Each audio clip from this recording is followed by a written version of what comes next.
there is a heavy, unspoken truth you keep trying to outrun, but it keeps circling back like a dark shadow that refuses to detach from your heels. You did not actually move on. You just rehearsed moving on. You performed it for an audience. You wanted everyone around you to believe that you were finally free, that you had closed the heavy door, and that you were finally living in peace. You dressed your pain up in cold silence. You masked it with strict daily discipline. You buried it under a mountain of constant distraction. You stayed busy. You kept moving. You filled your days with endless noise, so you would not have to hear the quiet. But underneath all that frantic effort, something deep inside of you never actually signed the agreement to let go, and you know it.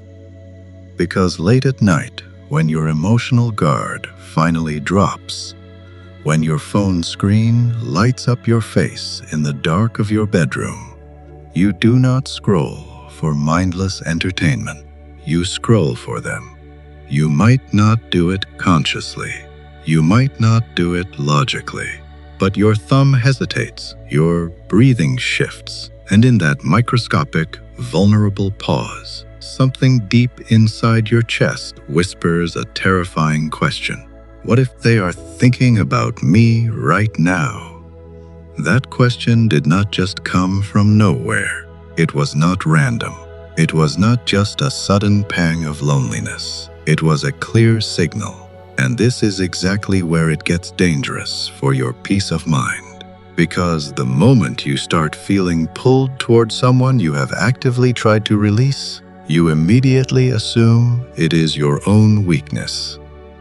You harshly tell yourself, I am just deeply attached. I just need closure. I am overthinking this whole situation again. But what if that magnetic pull isn't just yours? What if it is actively being triggered? What if someone somewhere is desperately reaching out for you? Not physically, not visibly, but psychologically. Most people fail to see this because they only trust what they can physically touch with their hands. They only believe in what they can see with their own two eyes. But the deeper, hidden part of your mind, your subconscious, does not work like that. The subconscious speaks in sudden urges, in intrusive thoughts, in emotional spikes that feel like they came completely out of nowhere. But they didn't. You felt it, didn't you? That random, bizarre moment in the middle of your day. You were perfectly fine. You were highly focused on your daily tasks. You were detached from the past. Then suddenly, out of the blue, their name crosses your mind like a heavy stone was dropped right into your lap. There was no warning. There was no logical reason, and your chest tightens just slightly. Not enough to cause a full panic, but just enough to make you stop and notice. And you brush it off. You shake your head. You say to yourself, well, that was weird. But you intentionally do not investigate it. Because if you did investigate it, it would mean finally admitting something you are not ready to face. That you might still be deeply connected to them. Not emotionally, not logically, but energetically.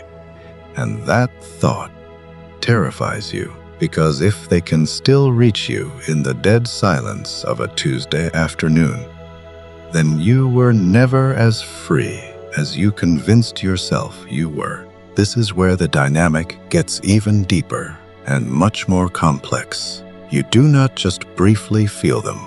You actively react to them without them even being physically present in the room. You check your phone more often on certain specific days, and you honestly do not know why you are doing it. You feel a strange, buzzing anxiety in your stomach, like something massive is about to happen, but nothing ever does. You vividly replay old memories you haven't thought about in weeks, and suddenly they burn with a brand new, intense heat. And the worst part? You start creating full conversations in your head. Elaborate, detailed, imaginary conversations. Ones where they finally say exactly what you desperately needed to hear. Ones where they finally explain their cold behavior. Ones where they finally apologize and come back. You hate that you do this. You criticize yourself for it. You ask yourself, why am I still thinking about this person after all this time? But what you fail to realize is that this is not just an old memory fading away. This is active psychological activation. This is your deeper mind desperately responding to a signal you cannot see. Because somewhere out there, they are intensely thinking about you too. Not cleanly, not honestly, but with a heavy, unresolved intensity. And that intense energy does not stay neatly contained in their head. It leaks out, it projects, it searches for you. Famous psychologists studied this kind of tension, unresolved emotional energy that aggressively seeks a way out. And when that energy doesn't find a clean ending, it searches for connection instead, even if that connection is completely silent. Even if it is totally invisible, even if it is happening right now without a single physical word being exchanged between the two of you. If you are realizing right now that you are caught in this silent, invisible web, make sure to hit the subscribe button. We explore the deep, hidden truths of the human mind every single week. And you will not want to miss the guidance coming in the next video. But let's look closer at what you are actively participating in. Here is the uncomfortable part you keep carefully avoiding. You are not just passively receiving this energy from them. You are actively participating in it, because every single time you revisit them in your mind, every single time you wonder if they miss you, every single time you vividly imagine them coming back to apologize, you are strengthening the connection. You are keeping the psychological door propped open. Not wide enough to admit it to your friends, but not closed enough to actually be free. And this is exactly where it becomes a dark loop, a highly dangerous cycle. They think about you, you physically feel it, and you respond internally. They subconsciously feel that shift in you, and it cycles back and forth, until neither of you knows who actually started the thought. But both of you undeniably feel the pull, and neither of you will ever admit it, because admitting it would require severe vulnerability. And vulnerability is exactly what both of you were trying to escape when you walked away. But here is what makes this even more unsettling for your own pride. You have successfully convinced yourself that they do not care at all. You have built an entire, elaborate story around their complete indifference. You tell yourself they have moved on. They are happy. They do not even think about me anymore. But if that story were completely true, why do you still feel this massive, undeniable pull? Why does their specific energy still disturb your peace at the most unexpected moments? Why does your body physically react when your logical mind insists that it shouldn't? There is a glaring contradiction here. And contradictions do not exist without a deep, hidden truth hiding inside them. Because if you were truly, completely detached, you would not feel a single thing. Not a drop of curiosity, not a shred of tension, not that subtle emotional spike when a song randomly reminds you of them. You would be entirely peacefully neutral. but you are not neutral. And that means something inside you is still highly active. Something is still deeply unresolved. And something is still frantically reaching out. Let us go even deeper into the psychology of this, because this isn't just about them energetically calling you back into their life. This is about exactly why you are answering the call without even realizing it. You boldly told yourself you wanted peace. You loudly told your friends you were done. You even successfully created physical distance between the two of you. But internally, in your heart, you never actually processed the ending. You suppressed it. You minimized the damage. You highly intellectualized it. You callously said, "It is what it is. I have to move on." But your deeper mind does not accept shortcuts. It does not accept unfinished, messy stories. It does not accept cold silence as real closure. It keeps the heavy file wide open. It keeps the chaotic loop running in the background. And when something touches that raw, unresolved part of your heart, it reacts instantly. That is exactly why the feeling hits you so suddenly, so overwhelmingly intense, so wildly irrational, because it is not coming from your logical, conscious mind. It is coming from the deep part of you that never got the answer, the part that still obsessively wonders, why did it end like that? Did they ever really care about me? Was I simply not enough? You hate those questions because they make you feel incredibly exposed, small, and easily replaceable. So you furiously bury them. You distract yourself with chores, with family, with hobbies. You move forward externally for the whole world to see.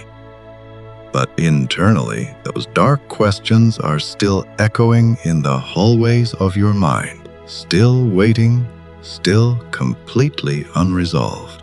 And when they think about you, when they feel a pang of regret late at night, when they replay your memories in their head, that energy doesn't stay neatly contained.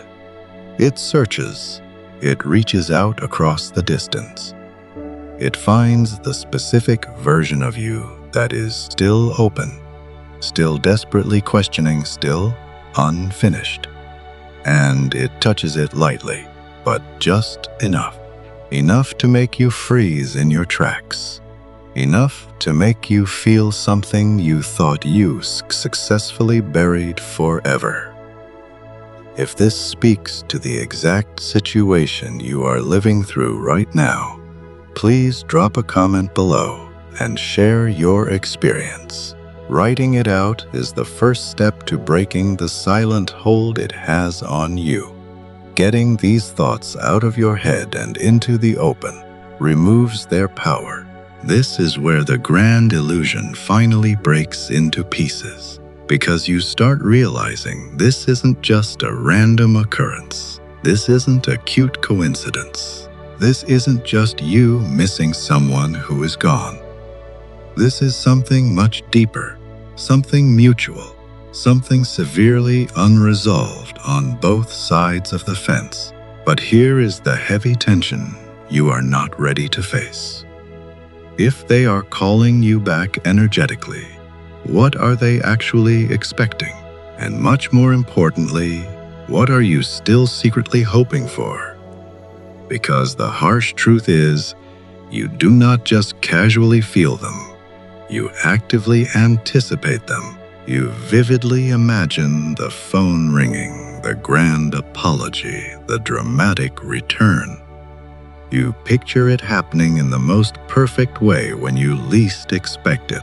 You imagine a scenario where you have finally moved on, and they suddenly, magically realize your immense worth and beg for you back. And that fantasy, it is not harmless. It is a psychological anchor. It keeps you tied to a version of them that may no longer even exist in reality. And the more you actively feed that fantasy, the stronger the invisible connection becomes. And now you are stuck in something you cannot easily explain to anyone. Because how do you logically tell a friend, "I feel like they are intensely thinking about me," without sounding completely irrational? You can't. So you keep it locked away. You analyze it entirely alone. You feel the heavy weight of it in complete silence, and you start seriously questioning your own sanity. But deep down in your bones, you know something real is happening. You just do not know what to do with the heavy energy. And that uncertainty, that electric tension, that invisible pull, it is not going away on its own. It is building slowly, quietly, until it forces you to confront something you have been avoiding from the very beginning. The connection never actually ended. It just changed form. You falsely thought physical distance would completely silence the noise. You thought time would easily wash it away. You thought staying busy would bury it so deeply that even your own mind wouldn't dare dig it back up. But something is still powerfully moving beneath the surface, and you feel it in moments that make zero logical sense. You're laughing with a friend, having a great time, and suddenly your mind drifts. Not gently, violently, like a sharp, jarring interruption, like a strong radio signal cutting through the static noise. And there it is again. Their presence, uninvited, unexplained, completely unfinished. Here is the terrifying truth of your situation. You are not just remembering them anymore. You are actively responding to them. And this is exactly where it gets dangerous for your healing, because the more you aggressively deny it, the stronger it becomes. The more you loudly say, "I am completely over this," the more your subconscious tightens its grip on the memory. Because pushing down feelings does not erase their energy. It stores it, compresses it, and patiently waits. Pushing things down does not create peaceful silence. It creates massive pressure. And pressure does not disappear. It builds until something cracks. And right now, something is starting to crack wide open inside you. You can feel it in your daily habits. You check your phone not because you actually expect a message, but because some deep part of you strongly anticipates one. You look for signs of them, not to warmly reconnect, but to frantically confirm something. You do not even know exactly what. Maybe that they are not happier without you. Maybe that they haven't completely replaced you. Maybe that you still actively exist in their world, even if you are entirely absent from their daily life. And when you do not find that confirmation, it deeply unsettles you. Not loudly, but deeply quietly, like a slow, agonizing burn under your skin. Because here is the brutal contradiction you are actively living in. You tell yourself you do not want them back, but you desperately want them to want you back. You say you have fully accepted the ending, but you still obsessively replay the beginning. You claim you have fully moved on, but your frantic mind hasn't stopped negotiating. What if they reach out? What would I say? Would I act cold, or finally scream everything I held in? These are not just passing thoughts. They are active rehearsals. Your mind is frantically preparing for something it firmly believes might happen. Not consciously, but instinctively. And primal instincts do not activate without a real trigger. So ask yourself today, why now? Why these sudden, violent emotional waves? Why this strange emotional static when everything in your life seemed perfectly calm? Most people completely miss this because they falsely assume healing is a straight line. They falsely believe once you have processed something, it stays permanently processed and put away. But the deeper mind does not follow timelines. It follows activation. And when something heavily touches a buried emotion, it rises fully intact, fully alive, as if absolutely no time has passed at all. That is exactly why it feels so intensely immediate, because it is not a new feeling, it is reactivated energy. And here is the painful part you keep running from. They are not as detached as you think they are. You have built a flawless image of them moving on effortlessly. You have convinced yourself they closed the chapter cleanly and never looked back. But what if they completely suppressed it, exactly like you did? What if they replaced you with someone else, but never actually resolved their feelings for you? What if they coldly told themselves, "It wasn't that deep, I don't care," while secretly replaying memories they can't explain why they still remember? Because here is exactly how the hidden mind works. It does not magically forget emotional intensity. It archives it carefully. And when something randomly triggers it, a song, a specific place, a heavy silence, it opens without permission.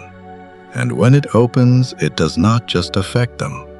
It actively reaches, and that heavy reach finds you. You felt it. That sudden, crushing emotional drop in the middle of a perfectly normal day. That unexplained, suffocating heaviness. That sudden, feral urge to completely isolate yourself to think. And you desperately try to rationalize it. Maybe I am just tired. But deep down, this heavy feeling has a specific pattern. It has a unique signature. It feels exactly like them. This is exactly where it becomes a dark, psychological mirror. Because while you are sitting there, questioning your sanity, they might be doing the exact same thing. Looking blankly at their phone, pausing heavily on your name, opening a message, and then deleting it. Telling themselves, it is a bad idea, it is too late, and yet they cannot fully let it go. Because something deep inside them is still permanently tied to something deep inside you, and neither of you cut the cord cleanly. You just walked away with the heavy threads still deeply attached to your hearts. This is not just about them energetically calling you back. This is about exactly why their silent call still deeply affects you. Because if you were truly, completely whole within yourself, if you had fully processed the massive loss, if you had truly released the desperate need for their validation, their chaotic energy simply wouldn't disturb you. It would pass effortlessly through you like a ghost, like a leaf blowing in the wind. But that is not what is happening, is it? It severely lingers. It hooks into your flesh. It violently pulls you inward. And that means something deep inside you is still highly responsive, still wide open, still desperately waiting. And this is where it gets incredibly uncomfortable, because now the focus violently shifts from them directly to you. You love to believe they are the one reaching out. And maybe they are, but the real, terrifying question is, why are you still actively receiving the signal? Why does your mind still frantically translate their silence into deep meaning? Because somewhere inside you, there is a broken part that hasn't accepted the finality. A part that still secretly, desperately believes this isn't over. And you do not say this out loud to anyone, but it clearly shows up in your behavior. You keep an emotional door open just slightly, just enough for false hope to breathe. And that hope is not passive. It actively shapes your perception. It completely filters your reality. It makes you foolishly interpret every random coincidence as a message. And suddenly, you are not just living your life. You are desperately waiting inside it, waiting for something that may never ever come. The longer you stay stuck in this state, the more your entire identity starts to warp around it. You become someone who is almost free, someone who is almost healed, but that unfinished purgatory state keeps you permanently stuck, because it is comfortable enough to stay, but painful enough to never feel truly complete. And now the heavy tension is building. You can feel that quiet frustration, that terrifying question you keep avoiding. Why do I still care when I desperately don't want to? The answer isn't simple. It is rooted in everything you did not say, everything you did not understand, everything you did not get back. And until you bravely face that, until you completely stop blaming the invisible connection and start critically examining your own unhealthy attachment to it, this chaotic loop will not break. It will deepen. It will severely intensify. It will start aggressively affecting parts of your life that have nothing to do with them. Because unresolved emotional energy does not stay neatly contained. It spreads violently until it becomes your baseline. And now, you are not just feeling them. You are being completely shaped by them, even in their silence, even in their distance. You cannot keep saying, "I am over it," while still feeling this pull. You cannot keep pretending it doesn't heavily affect you. Because, let's be brutally honest, you have vividly imagined it more than once. They finally come back. They explain everything. They give you the closure you have been literally starving for. In that fantasy, you feel massive relief. But then what? Do you foolishly trust them again? Or do you finally say what you never said and walk away for real? You do not have an answer, and that is the massive problem. Your mind is frantically preparing for a scenario that your identity simply isn't ready to handle. And this creates severe, buzzing anxiety. So it loops, it replays, it wildly simulates over and over again, desperately trying to find a neat resolution that simply does not exist. And this is exactly where the emotional weight becomes almost unbearable, because now it is about you not knowing yourself anymore. You do not know what you truly want, and that severe uncertainty eats at you constantly until even your rare moments of peace feel highly temporary. But here is the final, ultimate truth that changes absolutely everything. They may still intensely think about you. They may even desperately reach out one day. But none of that will matter at all if you no longer desperately need it. Because the exact moment you stop needing their return is the exact moment you fully regain total control over your own massive energy. And suddenly, the connection that once felt inescapable starts to feel completely irrelevant. Not because it never mattered, but because it absolutely no longer defines you. And that is exactly the shift they never expected, where their cold silence no longer controls your thoughts, where their intense energy no longer reaches you, because you are completely unavailable to receive it. And in that powerful moment, something inside you finally, permanently closes with undeniable, Grounded clarity that says, I was never waiting for them to come back. I was desperately waiting to come back to myself. And now that you finally have, there is absolutely nothing left for them to pull on. No thread, no opening, just you, present and completely untouchable. If this message finally gave you the clarity to cut the cord, hit the like button and subscribe right now to join our community. Share this with someone who needs to hear the truth today. Until next time, stay untouchable.